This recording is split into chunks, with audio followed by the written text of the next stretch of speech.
Allah yang telah mengadakan yang tadinya tidak ada menjadi ada, dan Allah ada, tidak ada yang mengadakannya. Allah ada dengan sendirinya. Dialah yang maha pertama, tidak ada yang mendahului, dan dialah yang maha terakhir, tidak ada setelahnya. Lalu apa saja yang telah Allah ciptakan akan kita lihat di ruangan berikutnya, silakan. Oh,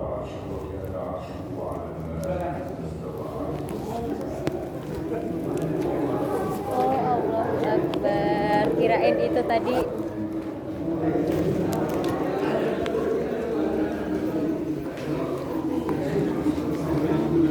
Masya Allah, cantik sekali.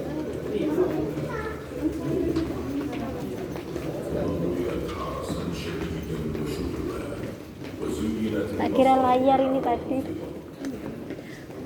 وخلق الله أرضا فسيحة ممتدة ممهدة وجعل فيها الجبال رواسي وبارك فيها وقدر فيها أقواتها وجعلها ممهدة يمشون في مناكبها ويأكلون من رزق الله تعالى.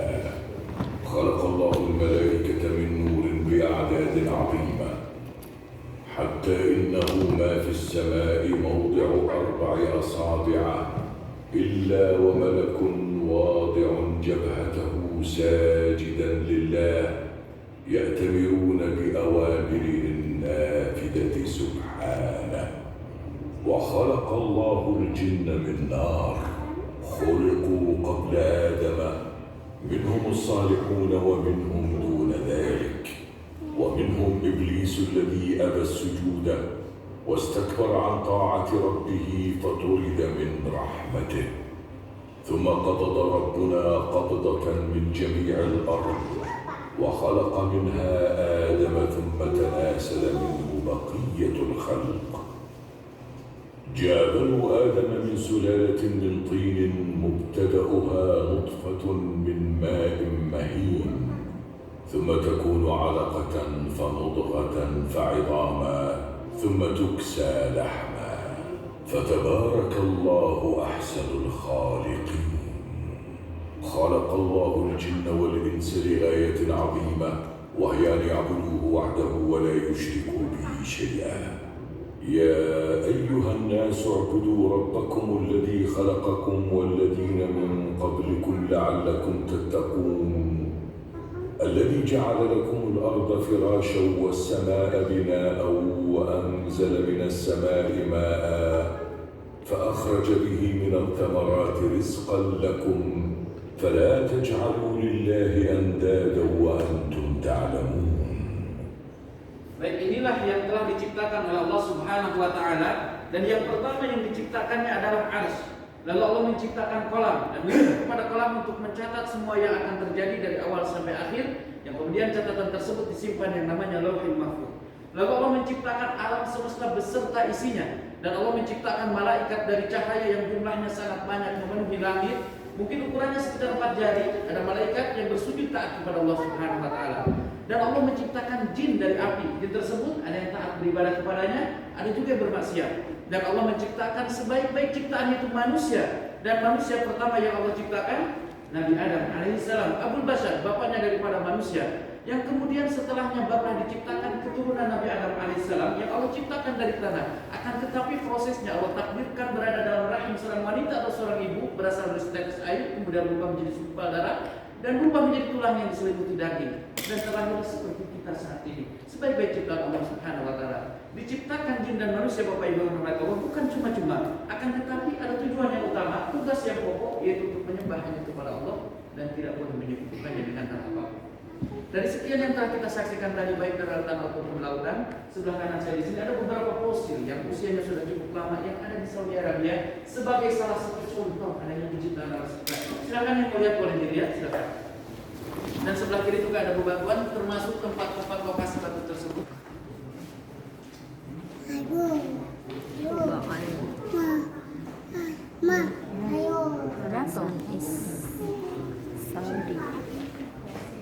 Baik, kemudian selanjutnya Bapak Ibu Allah, kita akan ke ruangan berikutnya dan akan kita saksikan beberapa kisah Nabi dan utusan Rasul Ulul Azmi.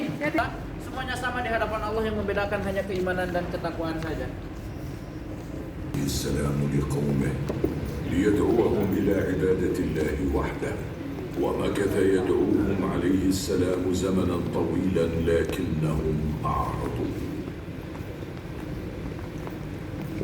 فأمر الله نوحا عليه السلام ببناء سفينة كبيرة قائلا له: واصنع الفلك بأعيننا ووحينا. وكان كلما مر عليه جماعة من قومه سخروا منه. حينما اكتمل بناء السفينة أمر الله نبيه نوحا عليه السلام بأن يجمع زوجين اثنين من كل المخلوقات وأن يصعد بهم وبمن معه من المؤمنين إلى السفينة. فأمر الله السماء ففتحت أبوابها بماء منهمر وفجرت الأرض عيونا فالتقى الماء على أمر قد قدر. أغرق المكذبون من قوم نوح وأمر الله الأرض بأن تبلع ماءها والسماء بأن تتوقف عن المطر فانحسر الماء. واستوت سفينة المؤمنين على جبل الجودي بسلام وحلت البركات على المؤمنين. Tugas utama manusia adalah untuk menyembah kepada Allah Subhanahu wa taala. Maka dari itu Allah mengutus nabi dan utusan kepada mereka. Akan tetapi pada saat itu pula ada jin atau syaitan, ada iblis yang saat itu dikeluarkan dari rahmat Allah Subhanahu wa taala dan memohon kepadanya untuk hidup sampai hari kiamat, akan terus menggoda mengajak manusia agar mengikuti jejaknya. Dan ini terjadi 10 kurun dari generasi Nabi Adam alaihissalam, terjadi awal kemusyrikan. Pada saat itu Allah mengutus kepada mereka Nabi Nuh, berdakwah siang dan malam, mengajak mereka untuk kembali mentauhidkan Allah Subhanahu wa taala. Akan tetapi kebanyakan dari mereka mendustakan, menolak apa yang disampaikannya. Sampai akhirnya Allah menurunkan azab kepada mereka berupa air hujan yang turun begitu deras dan air yang keluar dari bumi begitu kencang, alam semesta ditenggelamkan beserta isinya. Yang selamat dan mereka yang ikut beserta Nabi Nuh yang beriman kepada Allah Subhanahu wa taala. Dan termasuk yang ditenggelamkan pada saat itu siapa? Putranya sendiri, karena tidak beriman kepada Allah Subhanahu wa taala. Kemudian selanjutnya Allah mengutus Nabi Idris, Nabi Hud, Nabi Soleh, Nabi Ibrahim. Nabi Ibrahim mempunyai keturunan disebut sebagai Abul Anbiya, bapaknya para nabi, karena mempunyai putra nabi, cucu nabi dan cicit nabi. Putra Nabi Ibrahim alaihissalam, Nabi Ismail dan Nabi Ishak. Dari Nabi Ismail terakhir generasi berikutnya sampai kepada Rasulullah SAW. Dari Nabi Ishak terakhir Nabi Yakub, Yusuf, Ayub sampai kepada Nabi Musa alaihissalam. Silakan kisahnya silakan. فلم يكن من فرعون إلا أن اتهم موسى بالسحر وجاء بأمهر السحرة لمواجهة موسى أمام أعين الناس. فلما ألقى السحرة حبالهم وعصيهم استرهبوهم وجاءوا بسحر عظيم.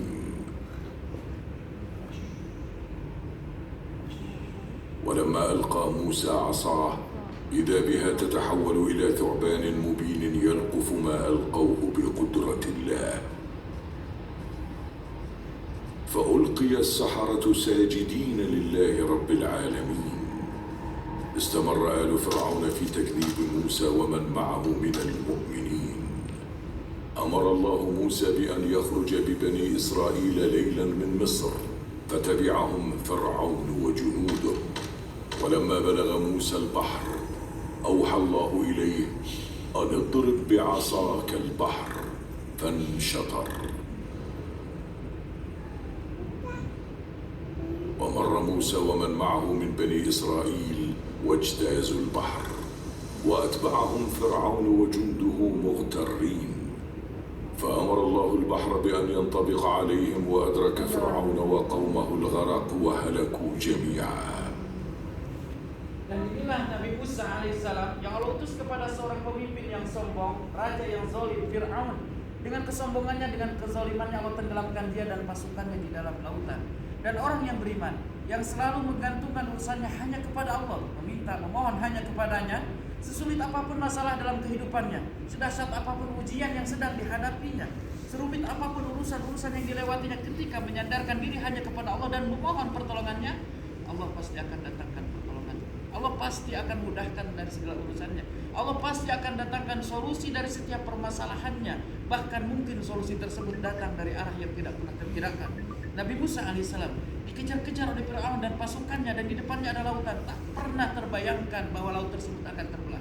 Akan tetapi ketika memohon pertolongan kepada Allah, Allah saja membelah laut tersebut dan selamatkan Nabi Musa beserta kaumnya dari kejaran tersebut.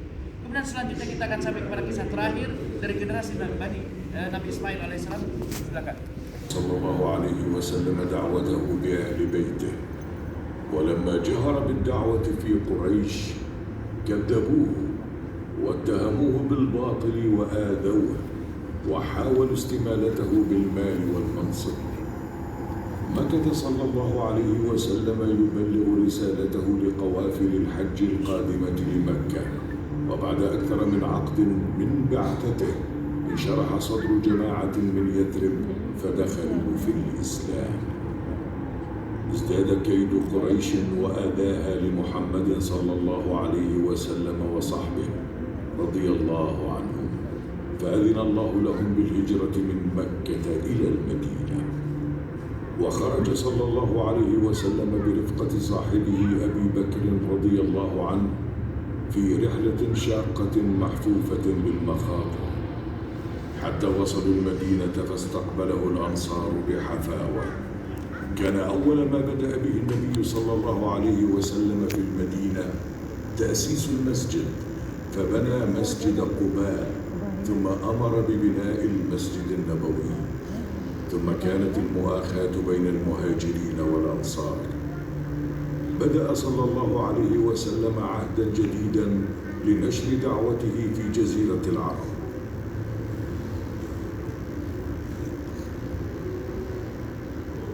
لكن كفار مكة كانوا له بالمرصاد، فدخلوا معه في عدة حروب فنصره الله عليهم. بدأ صلى الله عليه وسلم إرسال البعثات والوفود لملوك الروم واليمن وبلاد فارس يدعوهم للإسلام. فتحت مكة فصارت في أيدي المسلمين بلا قتال، وتكرم النبي صلى الله عليه وسلم فعفى عن أهلها. وبعد الفتح توالى دخول القبائل العربية في دين الله أفواجا. أدى النبي صلى الله عليه وسلم الأمانة وبلغ رسالة ربه، وظهر كمال خلقه فكان رحمة للعالمين. رحل النبي صلى الله عليه وسلم، لكنه قبل رحيله بلغ ما أوحي إليه من ربه قرآنا غضا طريا بين أيدينا، كما ترك إرثا عظيما من السنة تناقلته الأجيال من بعده. Dan inilah kisah yang terakhir penutup para nabi dan utusan besar kita Muhammad sallallahu alaihi wasallam yang Allah utus kepada kafir Quraisy berdakwah hingga ingin menjadi rahmat untuk seluruh alam semesta. Rasul sallallahu alaihi wasallam telah meninggalkan untuk kita semua yang sampai saat ini ada di hadapan kita, yaitu Al-Quran dan Sunnahnya. Al-Quran yang ada di hadapan kita Bapak Ibu itu bukan sembarang bacaan, melainkan kalamullah, mukjizat dari Allah. Ketika membacanya akan menjadi ibadah, mentadaburinya akan menjadi berkah. Berpegang teguh kepadanya maka akan kita temukan kebahagiaan di dunia dan di akhirat. Maka dari itu jadikanlah Al-Quran sebagai sumber kehidupan kita. Jadikanlah Al-Quran sebagai bagian dari kehidupan kita. Jadikanlah Al-Quran sebagai penerang jiwa kita, penerang rumah kita. Jangan sampai Al-Quran hanya dijadikan sebagai pajangan di rumah tanpa disentuh atau dibaca, atau hanya ditumpuk begitu saja di masjid dan di musola. Tapi bacalah Al-Quran. Al-Quran akan menjadi syafaat untuk yang membacanya. Berikut sebelah kanan saya di sini ada replika mushaf pertama ditulis oleh sahabat Khalifah Utsman bin Affan radhiyallahu anhu dengan khutbah filama. Silakan dilihat. Dan akan sama-sama bermuhasabah tentang perjalanan kehidupan yang akan dilewati oleh manusia di kemudian hari nanti sekarang.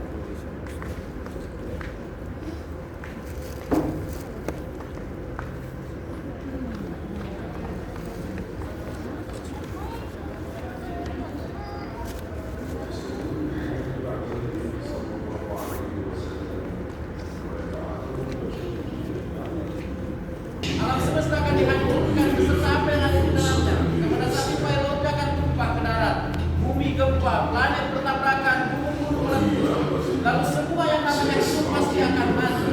Dan terjadilah setelah mati yang disebut dengan hari kiamat atau hari pembalasan. Dan kita semua tahu bahwa hari kiamat itu pasti akan terjadi. Kita semua tahu bahwa hari kiamat itu pasti akan datang. Namun pertanyaannya, bekal apa yang telah kita persiapkan untuk menuju hari tersebut? Ibadah apa, amal soleh apa yang telah kita kerjakan yang akan menyelamatkan kita dari dunia? Bukankah perjalanan akhirat itu sangat panjang dan kita membutuhkan bekal? Jikalau saja kita datang ke kota Mekah atau Madinah, pasukan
dibangkitkan dalam keadaan yang sama. Tidak ada perbedaan di antara kita semua, kaya, miskin, pejabat, rakyat, semua dibangkitkan oleh Allah dalam keadaan yang sama.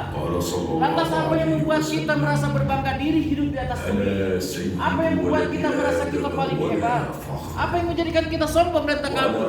Apakah karena harta yang kita punya? Ataukah karena jabatan yang sedang kita duduki? Ataukah karena kepintaran, kecerdasan yang kita miliki? Ataukah karena ketampanan, kecantikan yang Allah berikan? Semua itu hanya titipan dari Allah. Ketika kita tidak menggunakannya dalam hal yang diridhoinya, maka tidak akan pernah berarti apapun untuk kita semua. Dan tempat kembali kita nanti semuanya sama, yaitu dalam kubur. Inilah tempat yang akan memecahkan keromantisan suami dan istrinya.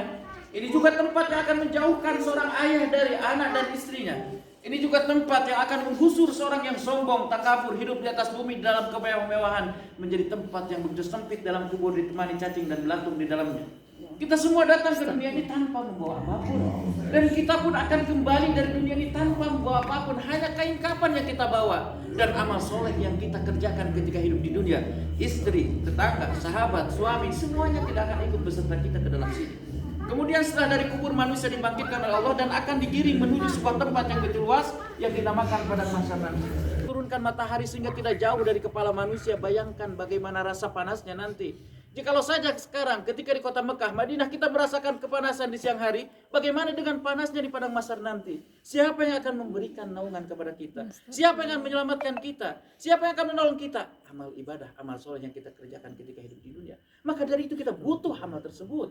Kita butuh amal soleh tersebut. Karena itu yang akan menyelamatkan kita nanti. Maka manusia tergantung amalnya. Ada yang sampai tenggelam dalam keringatnya. Dan jangan berharap kita meminta pertolongan kepada yang lainnya, karena di sini saudara akan lari dari saudaranya. Seorang ayah akan lari dari anak dan istrinya. Seorang suami yang selama ini selalu bersama dengan istrinya akan lari dari istrinya, tidak akan sempat lagi memikirkan istrinya. Seorang istri pun tak sempat memikirkan suaminya. Setiap manusia akan sibuk dengan urusannya masing-masing, karena tidak tahu apa yang akan terjadi pada episode kehidupannya. Lantas apa yang kita harapkan? Harapan besar pada saat itu adalah syafaatul uzma dari baginda tercinta Muhammad sallallahu alaihi wasallam. Mencari pertolongan. Akhirnya mereka datang kepada Nabi Adam, datang kepada Nabi Idris, datang kepada Nabi Nuh, semua nabi didatangi. Namun mereka mengatakan, maaf saya tidak bisa membantu, maaf saya tidak bisa menolong, jangankan untuk menolong dan membantu, saya pun belum tentu nasibnya. Bayangkan Bapak Ibu rahmatullah, selevel nabi dan utusan masih belum tentu dengan nasibnya. Lantas bagaimana dengan kita manusia yang tentunya banyak dosa ini? Akhirnya datanglah baginda tercinta Muhammad bin Abdullah bin Abdul Muttalib bin Hashim, datang menghadap kepada Allah dan bersujud di hadapannya. Kemudian kata Allah Subhanahu wa taala kepada Nabi Muhammad, mintalah apa yang kau minta. Apa yang dipinta beliau sallallahu alaihi wasallam pada saat itu? Apakah beliau meminta untuk diri dan keluarganya? Tidak. Yang Rasulullah SAW pinta adalah keselamatan untuk umatnya. Umatku ya Allah, umatku ya Allah, umatku ya Allah, selamatkan umatku ya Allah. Itu yang selalu dipinta Rasulullah SAW. Mengingat umatnya, merindukan umatnya. Lihat bagaimana beliau kepada umatnya, padahal tidak pernah berjumpa dengan umatnya. Sebelum wafat Rasulullah SAW selalu mengingat umatnya. Dan sekarang di saat tidak ada lagi perlindungan kecuali perlindungan dari Allah, Rasulullah datang membawakan syafaat untuk umatnya. Tetapi pertanyaannya, apakah kita sudah pantas menjadi umat Rasulullah? Apakah kita pantas mendapatkan syafaat dari beliau? Silahkan kita tanya diri kita masing-masing. Selama ini berapa kali dalam sehari kita bersalawat kepadanya? Berapa kali dalam semalam kita bersalawat kepada Rasulullah? Apakah selama ini kita selalu mengingatnya? Apakah selama ini kita telah melakukan apa yang diperintahkannya? Ataukah kita malah tergoda, terlena dengan kehidupan dunia, lupa akan perintah Allah dan Rasulnya?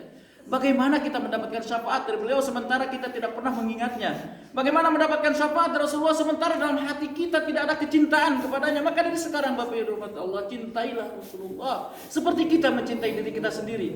Bagaimana mencintai beliau? Lakukan, laksanakan apa yang diperintahkannya dan tinggalkan apa yang dilarangnya. Semoga kita semua mendapatkan syafaat dari Rasulullah SAW.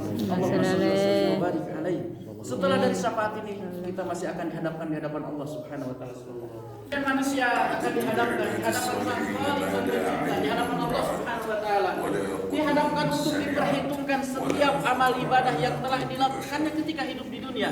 Maka sekecil apapun kebaikan yang dikerjakan akan ditemukan sebagai kebaikan, dan sekecil apapun keburukan yang dikerjakan juga akan ditemukan sebagai keburukan.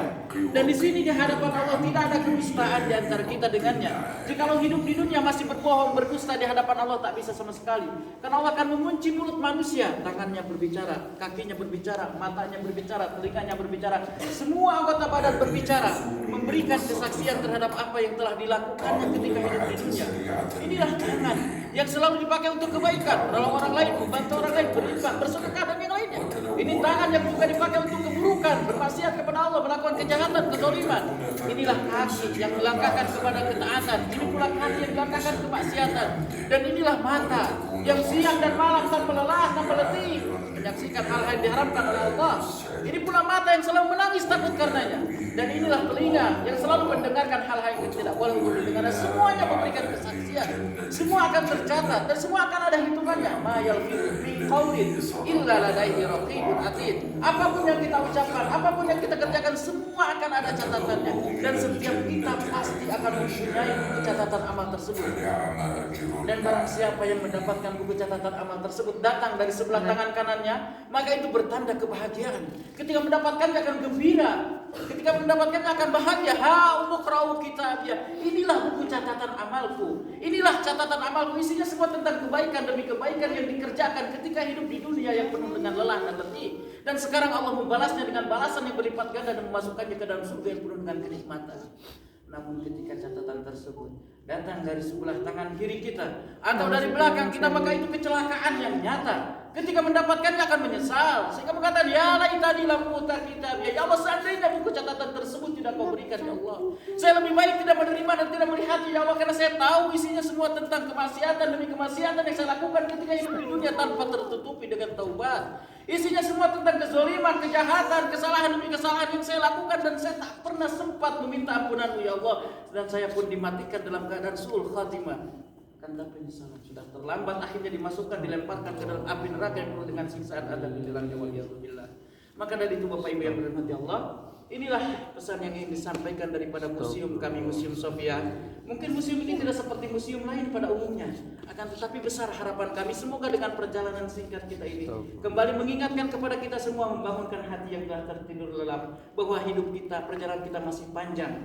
Kita baru ada di episode kedua setelah alam rahim itu alam dunia, dan kita masih ada episode-episode berikutnya yang tentunya harus kita lewati dan butuh bekal dalam melewatinya. Dan bekal tersebut di sini kita mempersiapkannya di dunia ini. Maka dari itu, jikalau kita saat ini mendapatkan diri dalam ketaatan kepada Allah, mintalah keistiqomahan kepadanya agar diistiqomahkan dalam ibadah. Namun jika kita mendapatkan diri dalam kemaksiatan kepada Allah, maka bersegeralah minta ampunannya. Kita berdosa, taubat, dosa lagi, taubat lagi, dosa lagi, taubat lagi, dosa lagi, taubat lagi. Karena kita tidak tahu, mungkin ini terakhir hidup kita di dunia, atau mungkin sampai sore nanti, sampai malam, besok pagi, minggu ini, bulan depan, tahun depan, setiap kita pasti akan mati. Dan setiap kematian pasti akan datang. Dan setiap yang datang pasti dekat. Kita sedang menunggu antrian kapan ajal menjemput kita. Dan kita belum punya persiapan apa-apa. Semoga saya bermohon kepada Allah Subhanahu wa taala, Allah datang kota Mekah, kota Madinah untuk melakukan ibadah, Allah terima amal ibadahnya. Amin, ya Semoga Allah. Allah makbulah saya atas Amin, ya perbuatan Allah. dan maghfuran. Amin. Semoga perjalanannya menjadi perjalanan yang menggugurkan dosa berdosa, mengangkat derajat di sisi Allah. Dan Amin. semoga segala angan, cita-cita, hajatnya Allah kabulkan. Dan semoga nanti kepulangannya ke tempat masing-masing Allah selamatkan di perjalanannya, bertemu Amin. kembali dengan keluarga dalam ketaatan. Dan jika kita diwafatkan oleh Allah, semoga diwafatkan dalam keadaan husnul khatimah. Seperti hanya kita berjumpa di tempat ini, semoga Allah jumpakan kita kembali di surganya beserta para nabi, syuhada, dan orang-orang yang soleh. Terima kasih atas kunjungannya. Mohon maaf atas kekurangannya. Wassalamualaikum warahmatullahi wabarakatuh. Waalaikumsalam warahmatullahi wabarakatuh. wabarakatuh.